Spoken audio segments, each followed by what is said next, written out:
The howl of the wind was nothing compared to the chorus of snarls surrounding Lou.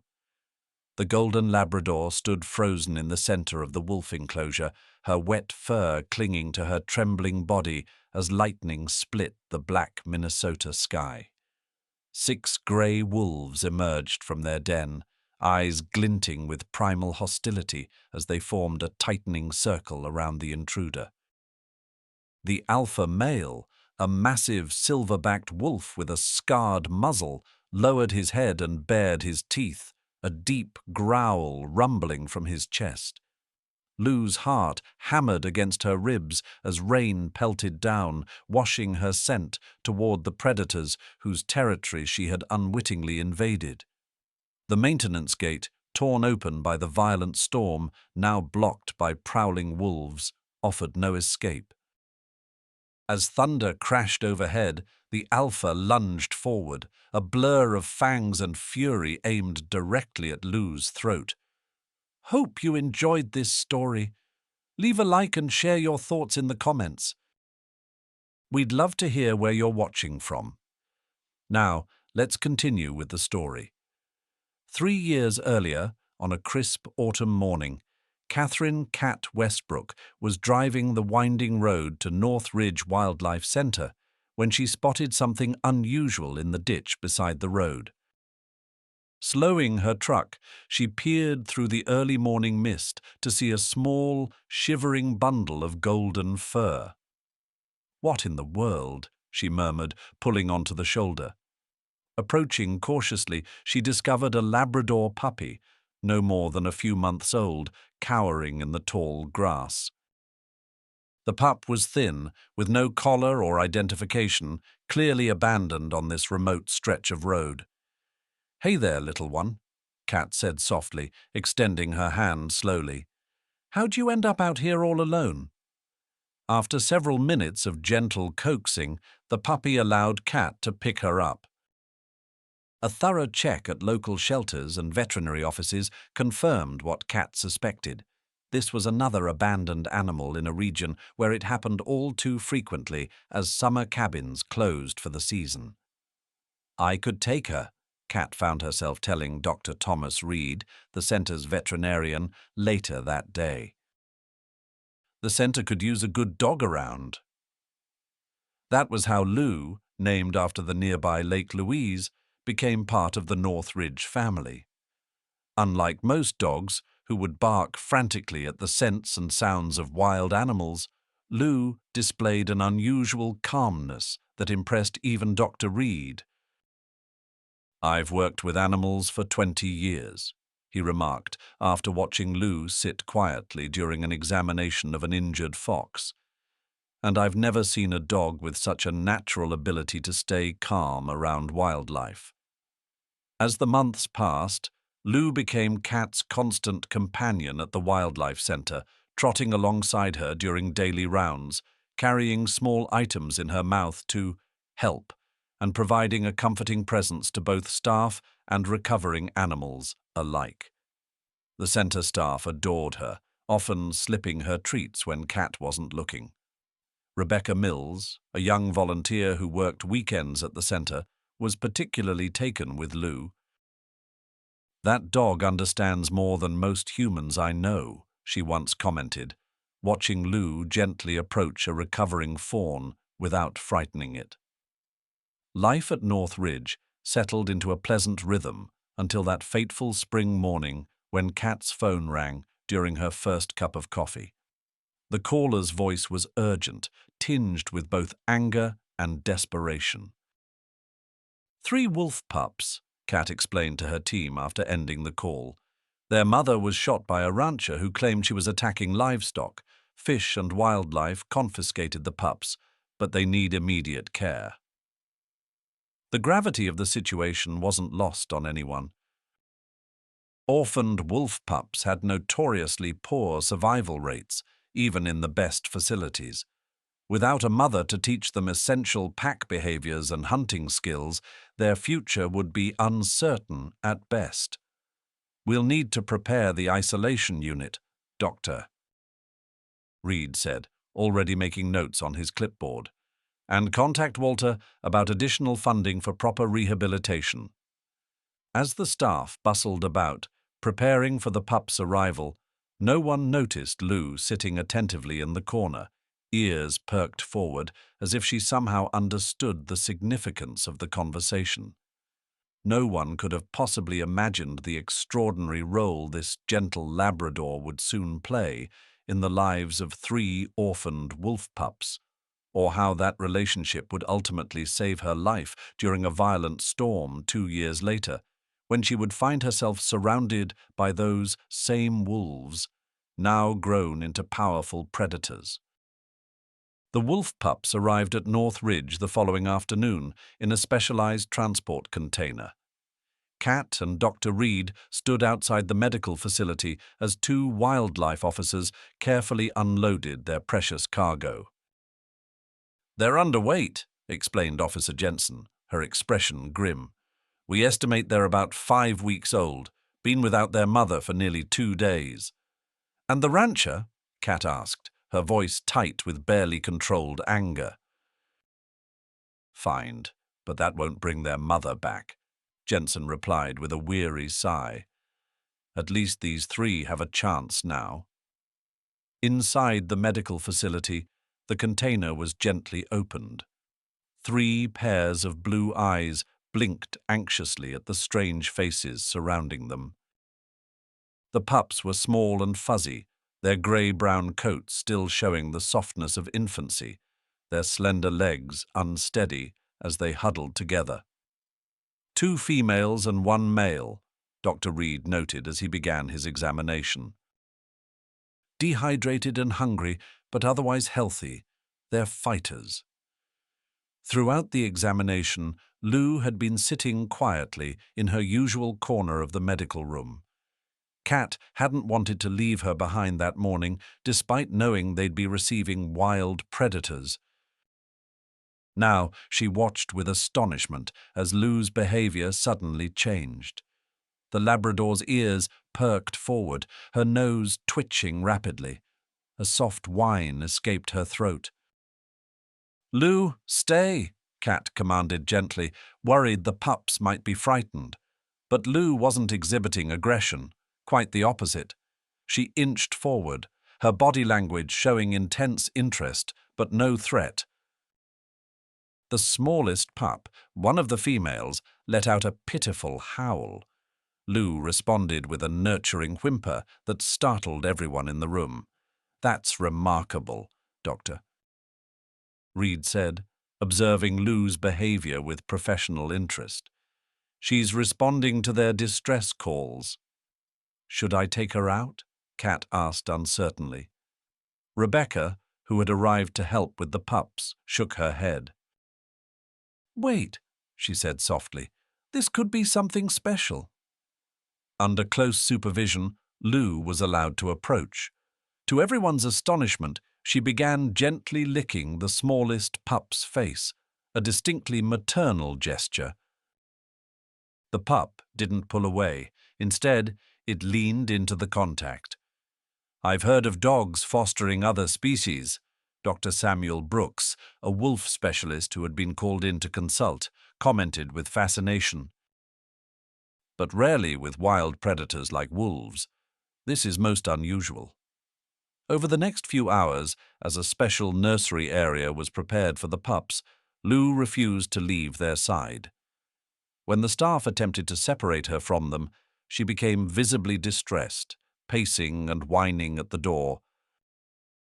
"Maybe we should consider letting her stay with them," Kat suggested hesitantly. "Under supervision, of course." "That's completely unorthodox," Dr. Brooks frowned, stroking his beard. "But then again, these are extraordinary circumstances." After much discussion and multiple consultations with experts, a decision was made. Lou would be permitted to interact with the pups under strict supervision. If at any point it seemed dangerous for either party, they would be separated immediately. What followed was nothing short of miraculous. The pups, who had been reluctant to eat, began accepting formula from bottles while nestled against Lou's warm fur. They slept curled against her, their small bodies finding comfort in her steady heartbeat, much as they would have with their biological mother. "She's providing something we simply can't," Cat observed with wonder. "A living, breathing, maternal presence." Days turned into weeks, and Lou's devotion never wavered. She cleaned the pups after meals, gently corrected them with nudges when their play became too rough, and seemed to understand exactly what they needed. The pups, now named Luna, Timber, and Shadow, thrived under her care, gaining weight and showing increasing curiosity about their surroundings. Word of this extraordinary relationship spread quickly through the conservation community. Researchers and media requested access, which Cat carefully managed to minimize stress on the unusual family. Walter Richardson, North Ridge's primary benefactor, visited personally to witness the phenomenon. "This challenges everything we thought we knew about interspecies relationships," he observed, watching Lou patiently allow the growing pups to clamber over her. "The implications for conservation psychology are profound." As the weeks turned to months, another reality began to assert itself. The pups were growing rapidly, their play becoming increasingly rough as their natural predatory instincts emerged. By 3 months of age, their teeth and claws had developed enough to inadvertently hurt Lou during their roughhousing, though she bore it with remarkable patience. The decision that everyone had been dreading now loomed on the horizon. For their safety and Lou's, separation would soon become necessary. The bond that had saved 3 orphaned wolves would need to be broken, and no one at North Ridge looked forward to the heartbreak that would inevitably follow. The inevitable day arrived with the first snowfall of winter. Luna, Timber, and Shadow had grown remarkably over their 3 months under Lou's care. Once tiny, helpless pups that fit in Cat's hands, they now weighed over 30 pounds each, their puppy fuzz giving way to thicker coats, their playful nips carrying enough force to draw blood. Cat stood at the observation window, watching Lou gently wrestle with Shadow, the most energetic of the 3. The Labrador's patient tolerance was remarkable, but even she occasionally winced when play became too rough. "We can't postpone this any longer," Dr. Reed said quietly, joining her at the window. "Lou has 3 puncture wounds from yesterday's play session." Cat nodded, her throat tight. "The transition enclosure is ready. The team has been briefed." The plan had been meticulously developed with input from wolf specialists across the country. The pups would move to a specialized natural habitat where they could develop more wolf-appropriate behaviors while still receiving supplemental care. It was a necessary step toward their eventual release to a larger sanctuary and away from their canine mother.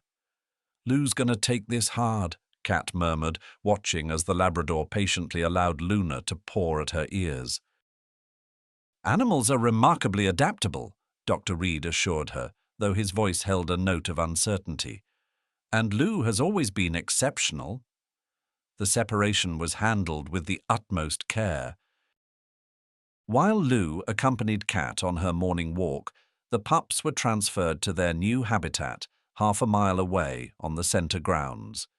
After much debate, the team had decided against allowing a final goodbye, fearing it would only confuse both Lou and the pups. When Lou returned to find the nursery empty, her reaction broke everyone's heart. The Labrador searched every corner, sniffing frantically, her tail drooping progressively lower. She let out a mournful howl that seemed to echo through the silent room. "I'm so sorry, girl," Cat whispered, kneeling beside her faithful companion. They had to move on. For days afterward, Lou's demeanor changed dramatically. The once cheerful dog became subdued, often wandering to the now empty nursery to lie there for hours, her soulful eyes fixed on the door as if expecting her adopted offspring to return. Walter Richardson, witnessing Lou's grief during one of his regular visits, was visibly moved. "Perhaps we should arrange for her to see them. From a distance, of course." "It might just prolong her attachment," Dr. Brooks advised. "Better to let her adjust naturally." Rebecca, who had grown especially close to Lou during the pup's care, offered a different perspective. "In all my work with animals, I've seen that closure isn't just a human concept. Sometimes seeing that their young are thriving helps the mother move on." After careful consideration, Kat decided to try. 1 week after the separation, she brought Lou to an elevated observation platform overlooking the pup's new enclosure. The 3 young wolves were visible in the distance, playfully chasing each other through the newly fallen snow. Lou's reaction was immediate and heartbreaking. Her ears perked forward, tail wagging with excitement for the first time in days. She whined softly, pressing against the barrier as if trying to reach them. "She recognizes them even from this distance," Kat said softly, stroking Lou's head. Though Lou seemed disappointed when they left without reuniting with the pups, her mood afterward was noticeably improved. It was as if seeing her children thriving had provided some comfort. Gradually, Lou began to resume her former routines. She accompanied Kat on rounds, assisted with small tasks around the center, and greeted visitors with a subdued version of her once exuberant welcome. The deep sadness in her eyes slowly faded, though never completely disappeared. Meanwhile, Luna, Timber, and Shadow flourished in their new environment. Under the guidance of specialized caretakers, they learned to hunt through various enrichment activities, their natural instincts developing as they grew. By spring, each pup weighed over 50 pounds, their bodies transforming from puppy plumpness to adolescent sleekness. "Their development is right on track," Dr. Brooks confirmed during his monthly assessment. "They're displaying normal behaviors for wolves their age." 6 months after the separation, a research team affiliated with the center proposed a controlled observation. "We'd like to see if they still recognize Lou after this time apart," the lead researcher explained. The implications for understanding long-term memory in wolves could be significant. The experiment was arranged with strict safety protocols. Lou would be brought to a secure elevated viewing area with reinforced glass separation. The wolves, now nearly adult-sized, would be monitored for any recognition or reaction. On the appointed day, Kat led Lou to the viewing platform. The Labrador seemed initially disinterested, following out of loyalty to her human companion. But as they approached the glass, something changed. Lou's ears perked forward, her nose twitching rapidly against the barrier, a high-pitched whine escaping her throat. Inside the enclosure, Luna was the first to react. The young female wolf, now nearly full-grown, suddenly stopped mid-stride, her head swiveling toward the observation window. Timber and Shadow quickly followed suit, all 3 wolves fixated on the golden Labrador who had once been their entire world. "Extraordinary," Dr. Brooks whispered, recording data. "There's clear recognition." For several minutes, the unlikely family gazed at each other across the barrier, Lou's tail wagging with increasing excitement, the young wolves making soft, huffing sounds that the researchers had never heard before. "They remember her," Kat said, tears welling in her eyes. "After all this time." As spring warmed into summer, both Lou and her former charges settled into their separate lives. The wolves continued to grow, now resembling adults in both size and behavior.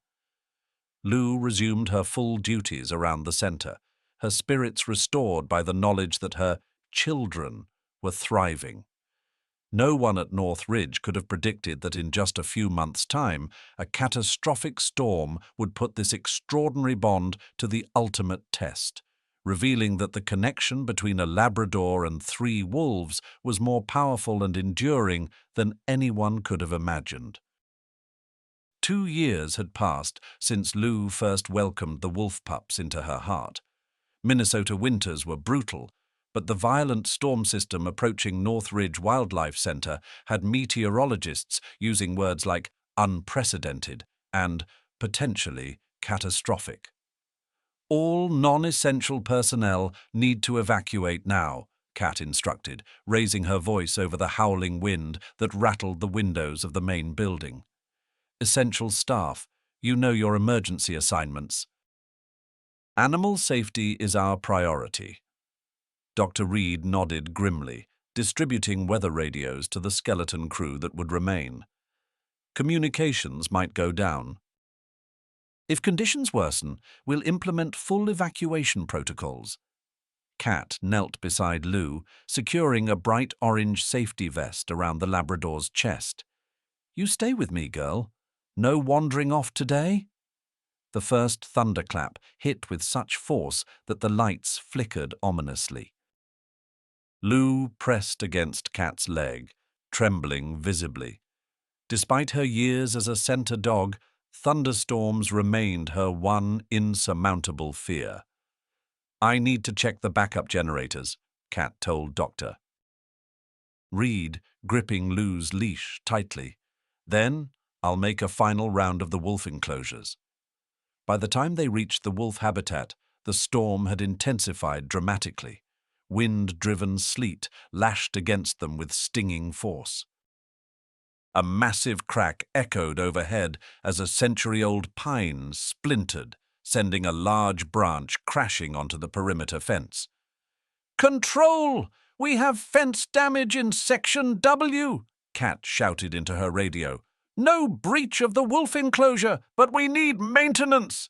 Her words were cut short as Lou, panicked by a deafening thunderclap directly overhead, yanked backwards with unexpected force. The sudden movement, combined with the slick walkway, sent Kat sprawling. The leash slipped from her grasp as Lou bolted in blind terror. "Lou!" Kat scrambled to her feet, catching a glimpse of golden fur disappearing around a storage building. "Control, my dog is loose. I'm in pursuit." The next few minutes were chaos as Kat searched frantically, calling Lou's name into the howling wind. The center's emergency lights cast eerie shadows across the paths, visibility reduced to mere feet by the driving sleet. When her radio crackled with Dr. Reed's voice, his words sent ice through her veins.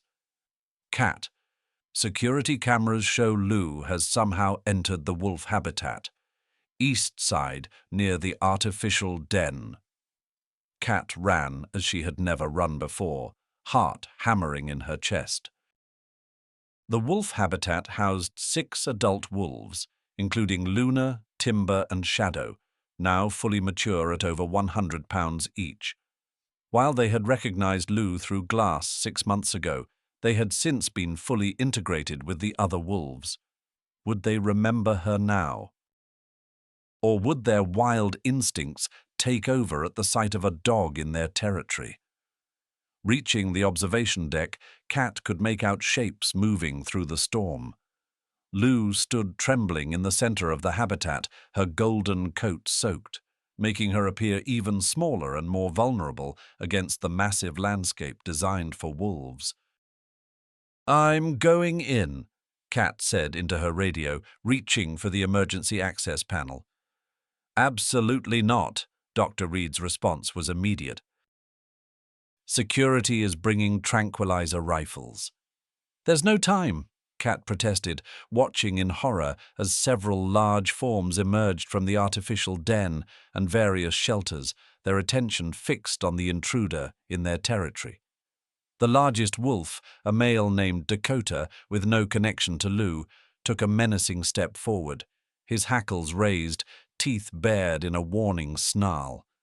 Lou cowered, frozen in terror, a pitiful whimper escaping her throat. What happened next defied explanation.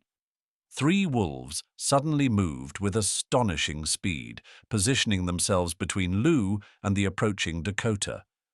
Luna, flanked by her brothers Timber and Shadow, stood protectively around the trembling Labrador.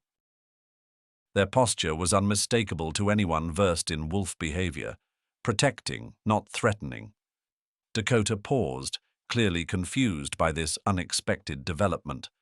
A tense standoff ensued, broken only when Luna issued a warning growl that carried a clear message. This dog is under our protection. One by one, the unrelated wolves retreated to their shelters, apparently deciding that this strange situation wasn't worth challenging the 3 siblings, who had established themselves as a cohesive unit within the pack's hierarchy. With the immediate danger from the other wolves averted, Luna, Timber, and Shadow turned their attention to Lou. To Cat's astonishment, the 3 wolves gently encircled the Labrador, their bodies creating a shelter from the driving sleet. Luna, who had always been closest to Lou, lowered her head and gently nudged the dog with her nose, an echo of how Lou had once nudged her as a pup. "It's not possible," whispered Rebecca, who had remained at the center to help during the storm. "After 2 years, with minimal contact, they shouldn't recognize her, let alone protect her." "Some bonds transcend time and instinct," Cat replied simply, tears mingling with raindrops on her face as she watched Lou's terror gradually subside, her tail giving a tentative wag as she recognized her grown children. As the security team arrived with specialized extraction equipment, they found an extraordinary scene. Lou was nestled between Luna's forelegs, with Timber and Shadow positioned protectively nearby, all 4 animals sheltering together from the storm's fury. The careful extraction was successful, with Lou emerging unharmed from what should have been a fatal encounter. Veterinary examination showed not a single scratch on her. The wolves had been incredibly gentle despite their wild nature. In the months that followed, the incredible story of Lou and her wolf pups captured hearts worldwide. Walter Richardson funded a groundbreaking research center at North Ridge, dedicated to studying cross-species relationships and emotional intelligence in animals. Dr. Brooks's extensive research papers on Lou and the wolves became required reading in wildlife management programs across the country. A special viewing area was constructed where Lou could safely see her wolves on a regular schedule. Visits that became popular center events, with Luna always the first to approach the glass when her canine mother appeared. For Cat, watching Lou contentedly napping in a patch of sunshine near the wolf habitat one perfect autumn afternoon, the most profound lesson was simpler than any scientific paper could express. Love, in its purest form, knows no boundaries, not time, not species, not separation. Once formed, such bonds become part of the very fabric of existence, as powerful and enduring as the wilderness itself. When visitors asked how a Labrador and 3 wolves could possibly share such a connection, Cat would smile and answer simply, "The heart recognizes its own, even across the wildest divides." I hope you enjoyed this story. Subscribe to my channel so you don't miss touching stories. Leave a like and then comment below what you thought of the emotional stories. See you in the next video.